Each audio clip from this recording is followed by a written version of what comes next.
तो पिताश्री, आप मेरे गुरु भी हैं, साथ साथ मेरे पिताजी भी हैं। मैं आपसे ये पूछना चाहता हूँ कि भक्ति क्या है? व्हाट इज भक्ति? क्या बात है, आज ये प्रश्न कैसे आ गया पुत्र तेरे मन में? पिताश्री, बस मैं बैठा था और सब भगवान का नाम लेते हैं, ये सब कहते हैं। मेरे को जानना है कि भक्ति होता है, असल में भक्ति क्या है? क्या शिवलिंग पे जल चढ़ाना भक्ति है? क्या गरीबों में दूध बांटना भक्ति है? तो भक्ति है क्या? बहुत अच्छा प्रश्न, बहुत अच्छा विचार। तो आओ पुत्र, आज भक्ति में, जो भक्ति की ज्ञान गंगा है, उसमें डुबकी लगाते हैं। जो भक्ति भगवान श्री राम ने माता शबरी को सुनाई थी, आज वही भक्ति, आओ दोनों मिलकर उसमें डुबकी लगाते हैं। नवधा भक्ति। नवधा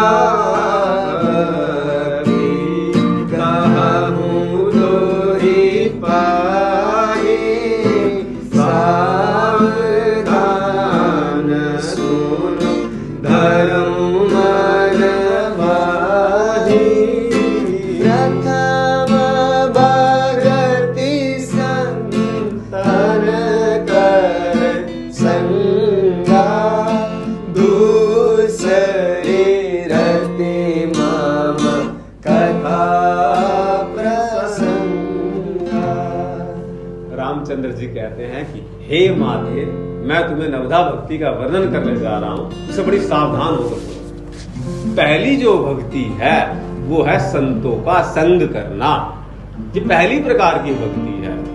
और दूसरी प्रकार की भक्ति क्या है? जिसको मेरी कथाओं में, मेरी कथाओं के रस में जिसको प्रेम हो, ये दूसरी प्रकार की भक्ति है। आइए आगे चले। गुरुपद पंकज सेवा, तीसरी भक्ति अमार, चौथी भक्ति मम गुण गई कपट तज गान, सियावर राम जय जय राम। भगवान कहते हैं कि हे माते, तीसरी प्रकार की जो भक्ति है वो है अभिमान से रहित होकर गुरु के चरण कमलों की सेवा करना। और चौथी भक्ति क्या है? कपट को छोड़कर मेरे गुण का जाप करे, मेरे गुण समूह का गान करे। ये चौथी प्रकार की भक्ति है। मंत्र जाप मम दृढ़ विश्वासा,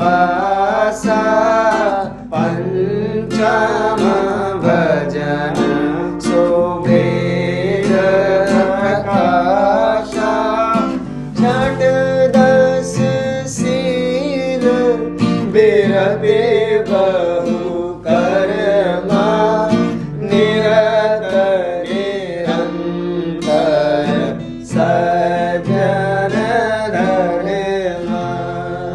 भगवान कहते हैं हे माते, मेरे नाम का अर्थात मेरे राम नाम का मंत्र का जाप करना। मंत्र जाप मम दृढ़ विश्वासा, मेरे अंदर बहुत प्रकार से पक्का दृढ़ विश्वास पैदा करके रखना। हे माते, ये पांचवी प्रकार की भक्ति है जो बहुत प्रसिद्ध है। और छठी भक्ति क्या है? इंद्रियों का निग्रह करना, शील करना, अच्छा स्वभाव करना, चरित्र अपना ऊंचा रखना, वैराग्य अपने अंदर धारण करना और निरंतर संत पुरुषों के धर्म आचरण में लगे रहना।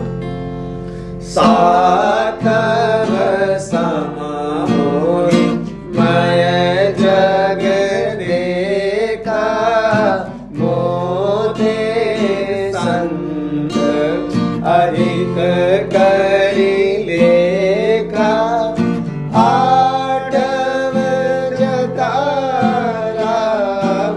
संतोषा, सफल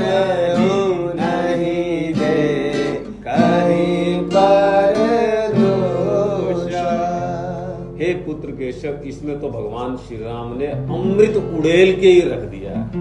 भगवान कहते हैं सातवीं प्रकार की भक्ति वो है जिसमें जीव सारे संसार को मुझ में राम में देखता है। मतलब उसे हर जगह राम ही राम दिखाई पड़ता है। सिया राम में सब जग जानी, करूं प्रणाम जोरी जुग प्राणी।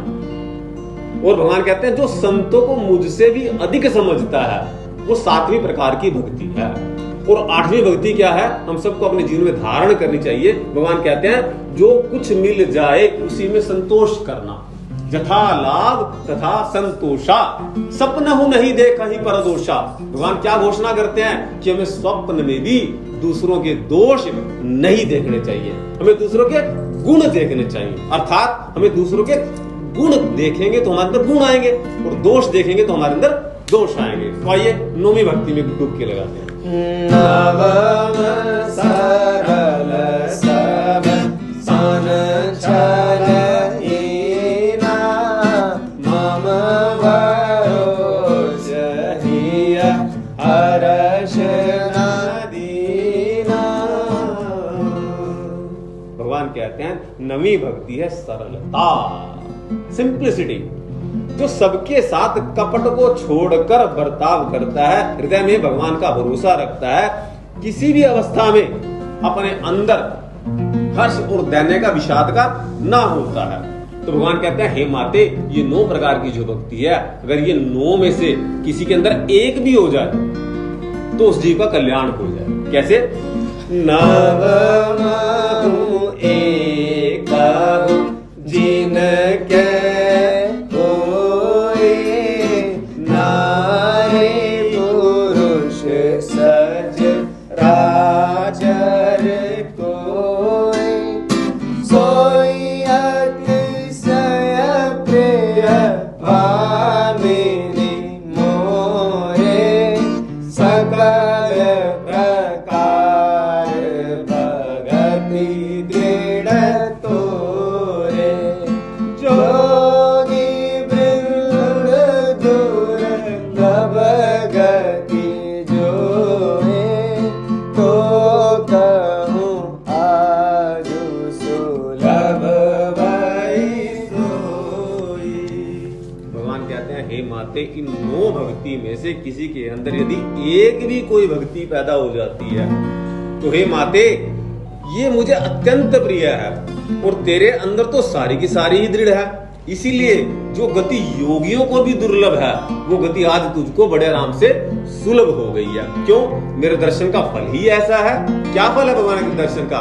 मम दर्शन फल परम अनुपा, जीव पावनिज सहज स्वरूपा।